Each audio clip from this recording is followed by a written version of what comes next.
Brews and Banter. Hi, Frank. Hey, Roman, how are you? I'm great. I made it. I'm glad I'm here. Yeah, that snowstorm kind of screwed things up a little bit. Everything. But we're in the studio. Apologize for the delay, Cydian. We got another remote guest. Welcome, Cydian. Introduce yourself. Yeah, my name's Cydian. I own Pure Water Northwest, and I'm kind of just a water nerd. Yeah. That's an interesting topic to talk about because most people don't discuss about water. Yeah. You know what's interesting? Sorry, is we're talking about the snowstorm getting here. But when I first started talking to Cydian, I was actually in Hawaii because we've been trying to plan this since July.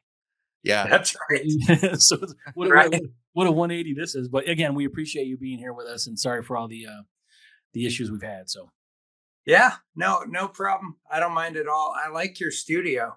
Yeah. Thank you. That is a pretty table. Thank you. Cydian, give us a little bit about your background and why you got into water. Yeah, well, I got into water because water's nuts. I mean, water is completely nuts if you look into it even a little bit. I was doing property management. I went to this person's house and they had brown, smelly water. I took it to the lab, and when they got results back to me, they said this water's healthy. Oh. And I was like, how can something that smells like rotten eggs and looks like sewer water be healthy? And they adjusted their words. They said, it's legal. I was like, well, which is it, healthy or legal? And they had to think for a second. They said, it's legal. And so I was like, what's the difference? She couldn't explain it. So I went in, she works at a lab and she couldn't explain it. So I called around to some water nerds, which now I am a water nerd. I called out to some water experts in my state, and I found Chris Pelton, the guy who started Pure Water Northwest. And he explained to me something that kind of blew my mind. The EPA sets two standards for drinking water. They have a health standard, right? And then a legal standard. And the difference between those is shocking. What I've learned since is the EPA actually says the legal level is set as close to the health level as possible, taking cost and other factors into consideration. And now that I know what I know now, I'm a little less angry about that. I mean, water treatment plants, they require real estate, and you would need about 10 times the amount of real estate to make the water about 10 times better. And if that happened, our water bill would be through the roof. Like, our water bill would be nuts. So all things considered, I do understand why the EPA is doing that, but it doesn't change the fact that there is some water coming through some pipes that is really not cool. So I want to understand, like, from the beginning where the water is coming from. Is the source the important part of it? Or is the level of filtration, the treatment is being done, whether it's health or legal?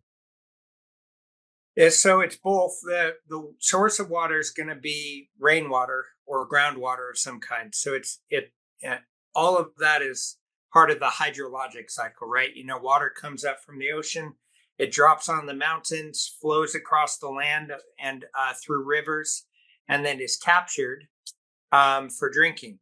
It either pours underground and we dig a hole and get into a giant aquifer and pull that up. We catch it in giant reservoirs and birds poop in that and whatever. Or we pull it out of a river. Once that happens, a municipality will do what's called flocculation, and dissolved air flocculation, and or some other flocculant. A flocculant is basically a chemical they add to the water that pulls all the gross stuff together so that it can be skimmed off. Mm-hmm. And then after that, which actually I bet people who do brewing, they're familiar with a similar kind of thing, I think. But after that, it's going to go through some other filtration, a lot of mechanical filtration, some carbon filtration, and chlorination. You're going to have chlorine added to every single municipality almost every single municipality is going to have chlorine added, because without chlorine, you're going to die from, diphtheria or some other horrible gut disease or gut bacteria. So that applies to people that live on wells that don't have their chlorine treated? No. So that applies only to municipal water. Well water can literally be anything. Like if you own a house and you get a borehole dug or a well dug, that water is going to be whatever happened to be in that aquifer. Yep. And that's going to be the source of the water above the aquifer that pours into the aquifer, as well as whatever is down there. And anything on the periodic table could be in that water. Mm-hmm. Sure. At just about any level. So if you're on a well, don't believe the myth of because I have well water, it's good water. If you're on a well, it's really your responsibility to do a very thorough, like 50 panel test of your water. Yeah. I drink it, Roman, because I don't give a flocculation. Smart ass. I mean, that's the way to go too. Your body is really good at dealing and fighting with whatever you're drinking. Yeah. It's super good at that. So comparison of health level and legal, what's the differences, and if you were to put it side by side? Yeah, sometimes they're really close, sometimes they're really far away. Arsenic's a really easy one because I deal with it all the time. Arsenic's one of the most common metals we find in just about everything. The legal level for arsenic is 0.01 parts per million. The health level is 0. So like 0. They don't want any arsenic at all. Our kind of in the industry, our thought is if we get it down to 0.0001, we're good. Yep. I mean, at that level, you'd have to drink 100 times the amount to even start hitting the health level. And your body's going to deal with that really, really easily. If you have a fairly balanced diet, you will have some amount of chelation occurring. Chelation being how you get metals out of your fat and cells in your body. So, yeah, I mean, it's about 100 times in the water treatment industry, in our opinion, it's about 100 times the delta. Mm-hmm. But for some people, arsenic's so hard to get out that they don't even consider a health level. They're like, if you're below the legal level, I can't help you any further than that. So it really depends on who you're talking to. So is every water treatment operates under health levels or legal levels? Legal. They not only all operate under legal levels, but most people do not differentiate because to tell people that that they're above the health level, the state doesn't want their lab people to freak people out. So everyone just talks about legal levels. Just the whole conversation. Legal level is lower than the health level? Yeah. Yeah. The legal level is by lower. Okay. The contaminants allowed through the health level is lower. The legal level is less restrictive than the health level. Yep. Okay. I understand. Yeah. I understand. So we want to get into what your business does, and what you do. And, but I also wanted to ask, I mean, I'm sure you're familiar with everything. We're in New York. We're in Syracuse, New York. And I think we were considered some of the best tasting water in the country. Yeah. New York. I mean, so it's all relative. New York water, Seattle water, they're both super good water, like relatively speaking. Right. You guys have a list of about 20 contaminants I could rattle off for you in your water. The amount is really low. Some people don't like it. I do know in some parts of New York, you can smell the chlorine. But in a lot of parts, they don't because they do a really good job monitoring how much chlorine they have. I think New York just has the money. So they've got like dibromochloromethane and haloacetic acids and trihalomethanes, just like everyone does, but they have a lot less. The amounts can be high sometimes, but when you look at other municipalities where they've got PFAS and forever chemicals and uh, and levels of haloacetic acids and trihalomethanes that are just off the chart, nitrates, radium, arsenic. I deal with that all the time on municipal water. None of that's in New York water, so it's quite good. Yeah. I mean, quality of water changes the quality of beer. And yeah, we got a Budweiser plant right next to us. I bet. Yeah, I bet. yeah. Lots of wineries, all kinds of things around here.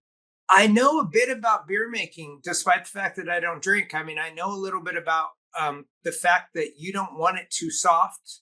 You need some of the minerals in there in order for the enzymes to come out of the mash, I think. And you need sulfates, you need chlorides.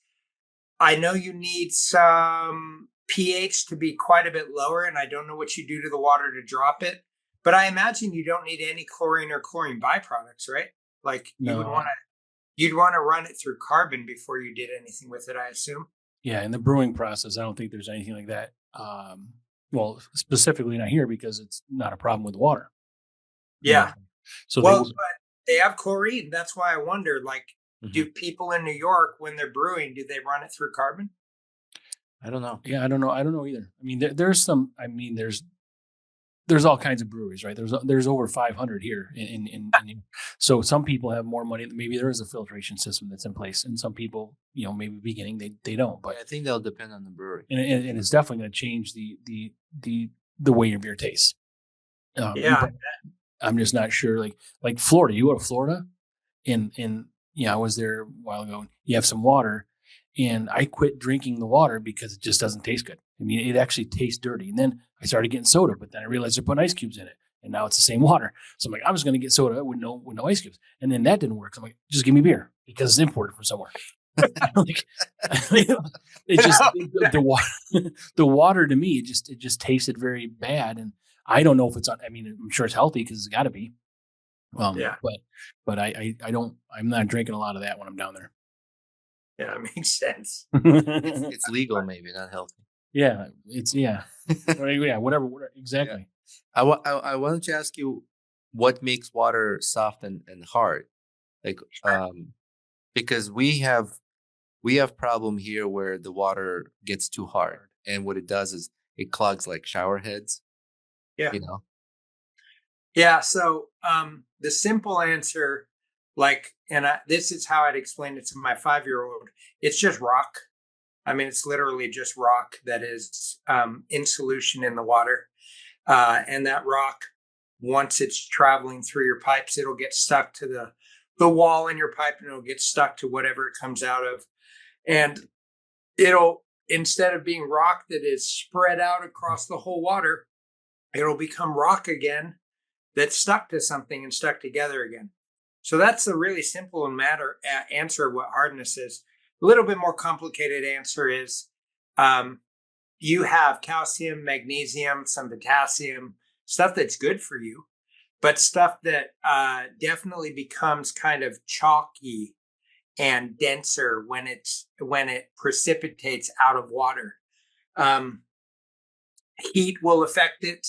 A thing called the Langular Saturation Index, which is basically an index of how hungry the water is versus how much the water wants to let go of things. So if you have a low LSI, Langular Saturation Index, even if you have a high hardness, you may not have that stuff stick to your plumbing because the water wants to hold on to it. And if you have a higher LSI, it's got plenty of stuff to let go of, and even a lower amount of hardness can cause that scale buildup. So frequently in water treatment, that's kind of what we're looking at when we're looking at hardness. It's got to be a lot like hardening your arteries, right? Yeah, it's kind of similar to that. Yeah. I do notice the difference between hard and soft water. With a soft water, it's hard to wash the soap off your. Yeah, soft water is like slimy. Like hotels have a lot of soft water, and you get a lot of what is the lather when you soap up? like your shampoo and your soap. You get a lot of that with soft water. Like that's my indication if I'm somewhere and if the soap takes a little more effort to wash off, I'm like, oh, okay, the water is soft here. And I don't know if it's RO water or what they have there. I don't know what's going on. It's just cation resin. So when it's cheap cation resin. Hotels use cheap cation resin because they go through so much water, they replace it all the time, so they get cheap stuff. I have a softener in my house, and my water feels fantastic. Mhm. It's if you showered in my house, you'd be like, wow, this is very different. The soap wouldn't stay on you; it would wash clean, all that stuff. Where are you physically located? I'm in Seattle. Okay, all right, yep. Yeah, and the reason that is because I have high quality resin. I have an anion buffer in my softener, which will help with the basically we're not pulling off just one type of charge from the water, so we're not leaving a kind of a polarized water that can make it feel more slippery.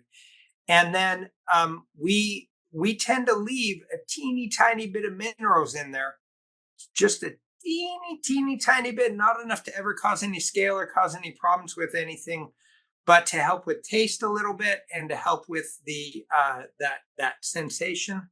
All those things together, plus a properly monitored valve, you won't get that sensation at all. You just have to go with a higher quality softener. Are you using salt? Yeah. Yeah. Okay.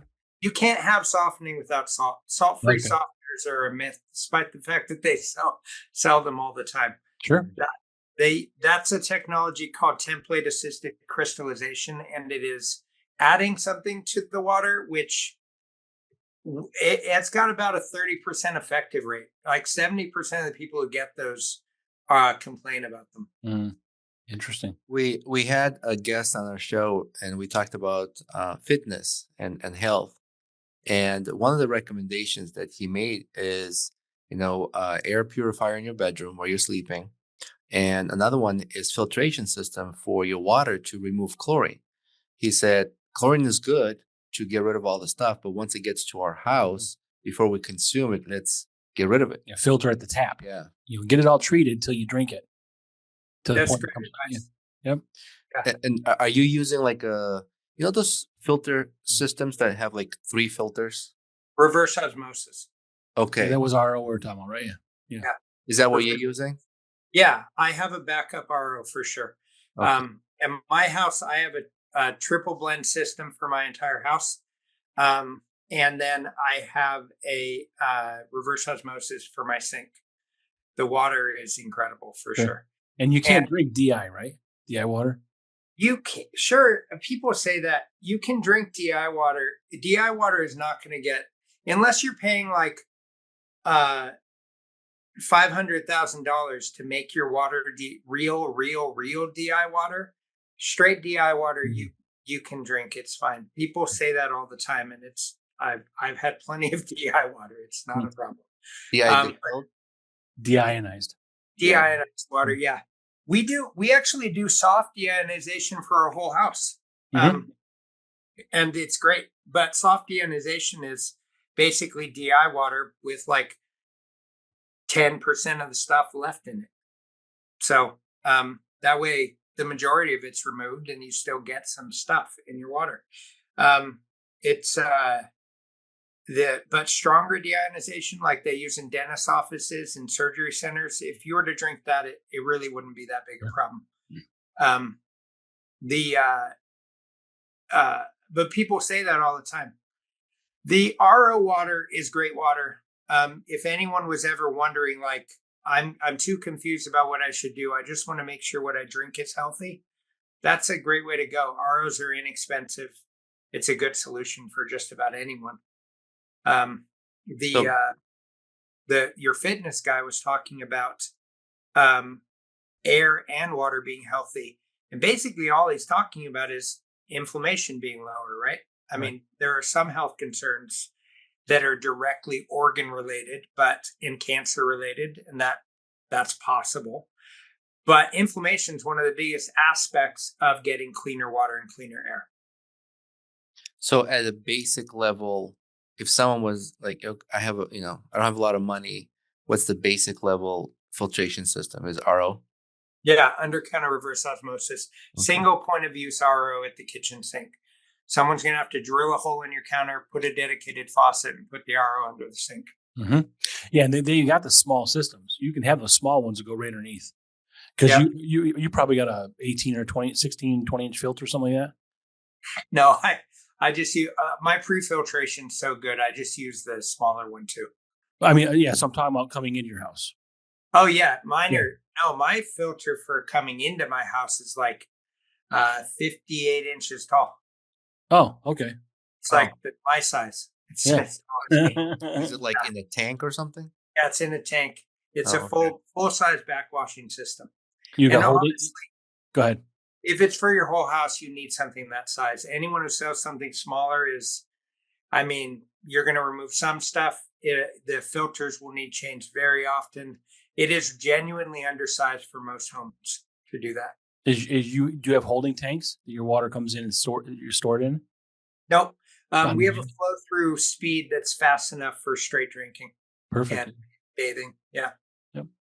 Nice. I remodeled a house not far from here in Skinny Atlas, and the house was on a well, and the water was coming in. It didn't look murky, but like you can tell if you put up against like a white piece of paper behind the glass, then you can kind of tell the coloration difference. Yeah. And previous owners never had any filtration system in there. So at minimum, I put an inline filter. It's just a single filter just to filter out the debris that's in it, but it's not at that high level. Oh, the sediment, to get the sediment out. Yeah. Yeah. Right. So are you still like involved in that project? No, that's been done. We sold the house already. I left some notes and recommendations for the new owners as well. Yeah. Sometimes, go ahead. Sometimes that can be just turbidity. Where it could be air oxidization. Like it can be something where the air bubbles make it look cloudy. So if you waited a while? Yeah, let it sit a while. Yeah. Yeah. If you waited a while, did it get clear? Was it cloudy white or like murky brown? No, like light brownish. Yeah, because cloudy white would be the turbidity. I think that's right. Yeah, I think it might be maybe the soil or where it's coming from in the well, because that filter would turn like brown reddish over time. That's iron. Yeah, that's called ferric iron. And if it changed over time, then it was some ferrous iron turning into ferric iron. But that's basically, it's rust. Mm-hmm. Iron sits in water. You can have a crystal clear glass of water. Looks crystal clear. And there's a lot of iron in that water. That can frequently happen. If you then pour that water into your shower, just like ceramic, whatever, tile, and let it sit, it oxidizes. And in that state where it's changing from ferrous to ferric, it comes out as a reddish brown or rust color.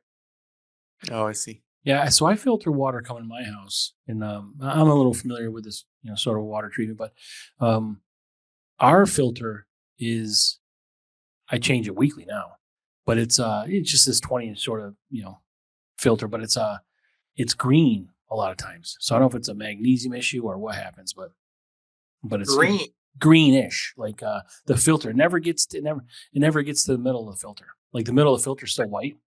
Yeah, it's well. I'm on a well. Yeah, I think about copper when I think about green. So do you?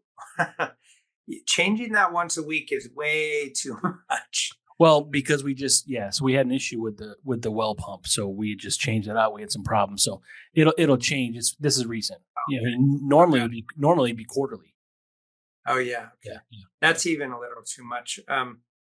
If you want some free advice, let me know. Yeah, no, we don't have to talk about that. And that's not what I was getting at. I just didn't know what the issue might have been. But I know we talk about this, but we can kind of switch gears here and just maybe discuss what your company does and who you service and what kind of industry that's in for the country. Yeah, yeah. I mean, we basically do customized water solutions. So people come to us kind of like you just said, or like you just said, and they say, "This is what my water's like." I'll usually have some ideas, but basically, I will always say, if you're on a well, you need to do a full spectrum test.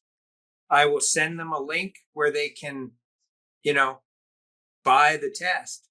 It'll be mailed to them. They'll do the test. It'll get sent back in the mail. I will get the results, interpret it, and then I'll tell them what they need. And I will customize them a solution based on the results. Uh-huh.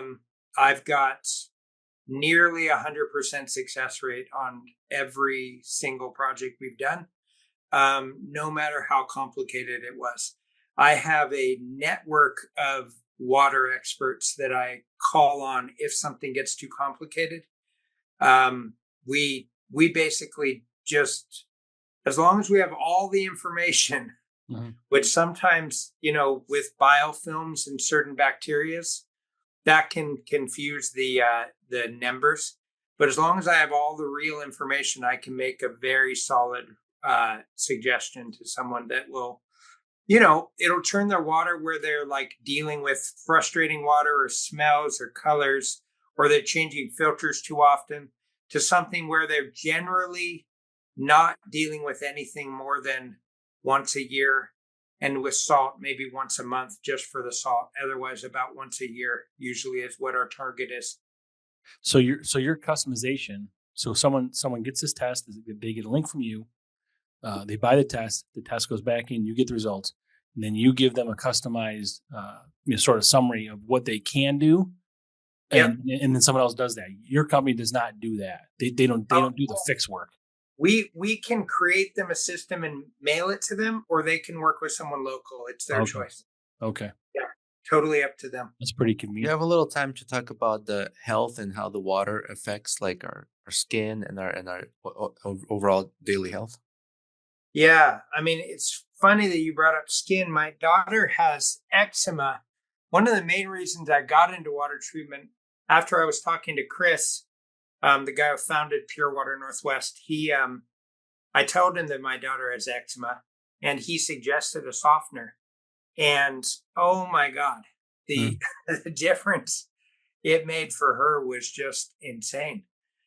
Since then, since I now own the company and I've dealt with a lot more people with skin problems, like this one lady in Kent, which is a city to the south of us, she had rosacea, like all over her face, really, really bad rosacea.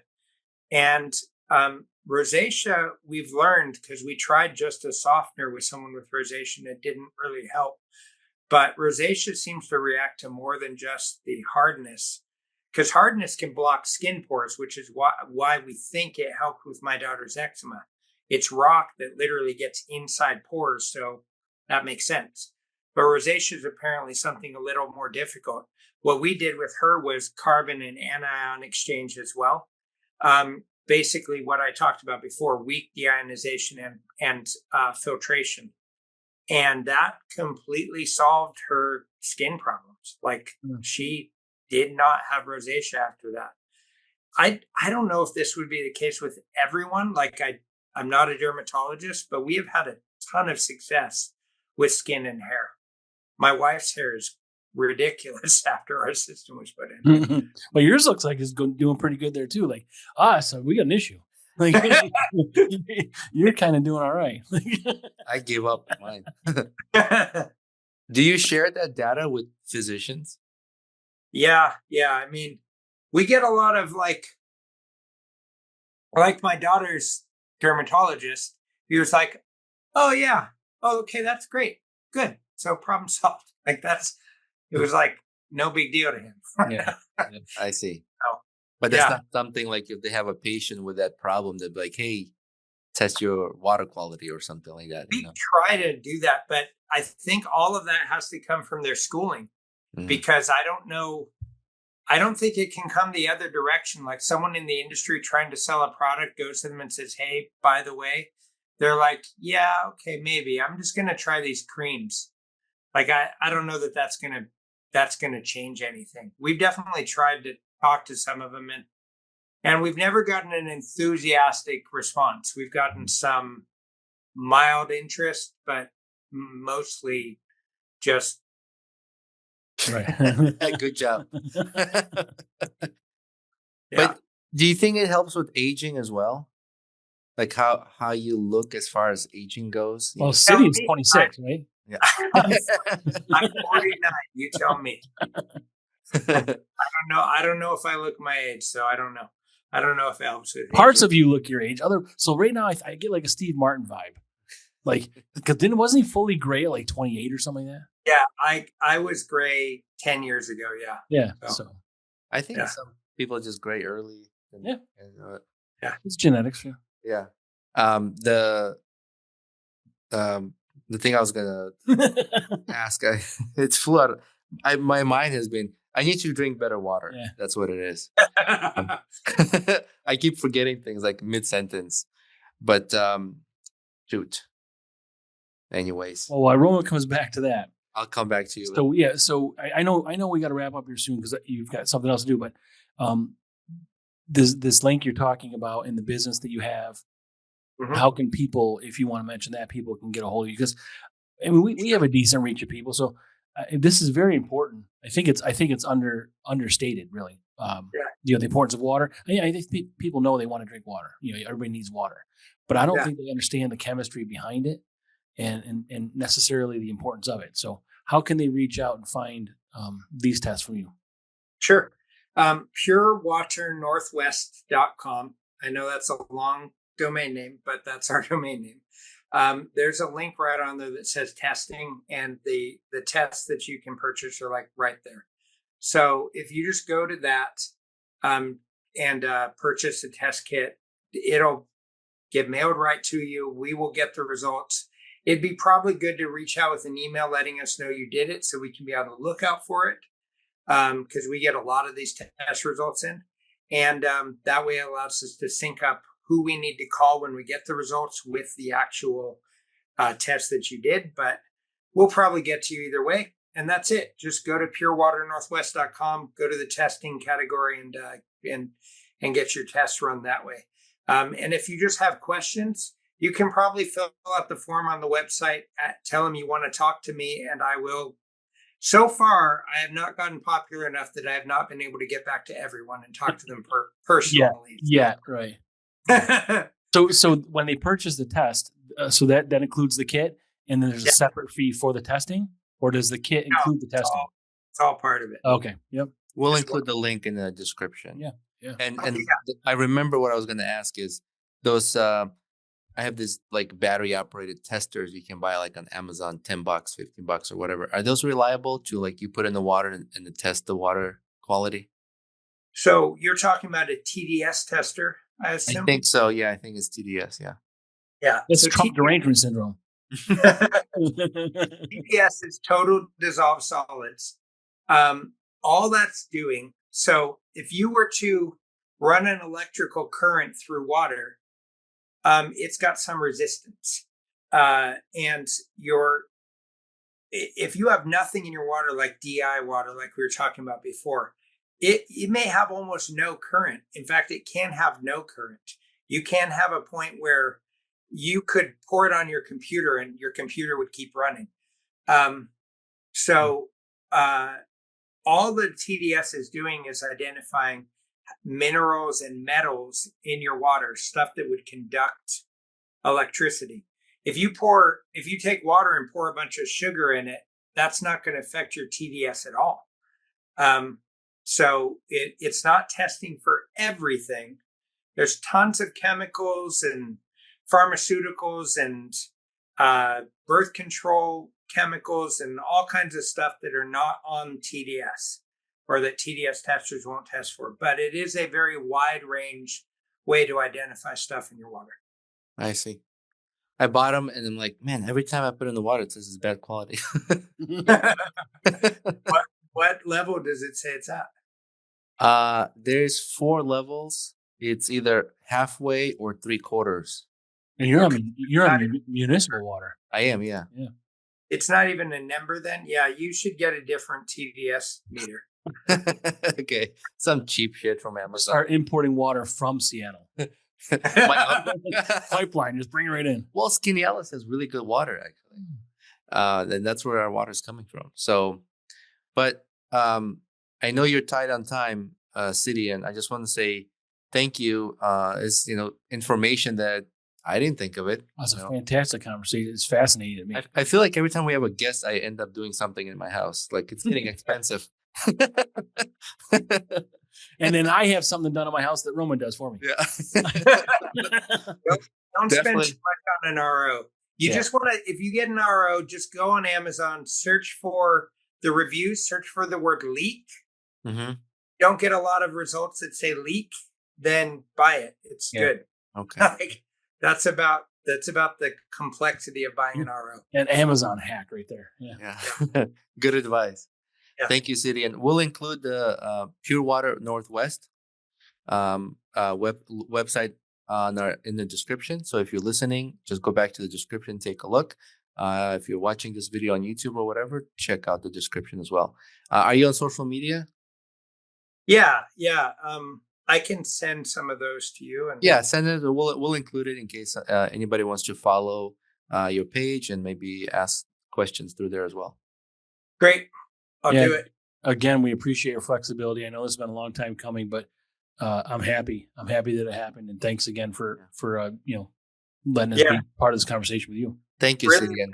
Appreciate you having me on, guys. Thank you. We want to say thank you to our sponsor, Big Oyster Brewing Company. We want to say thank you to all the listeners and followers. Please help support this podcast by going to brewsandbanterstore.com. Buy merch. It helps us to keep going with this podcast and meet great people like Cydian and share good information with you guys. And thank you, Cydian, for being patient. It took since July to get this, and I'm partially at fault here. No, it's fine. We worked it all out. But hoppedupnetwork.com also check those guys out. Yeah, you keep forgetting those. But thank you very much. Thank you, everybody. Thank you. Bye-bye.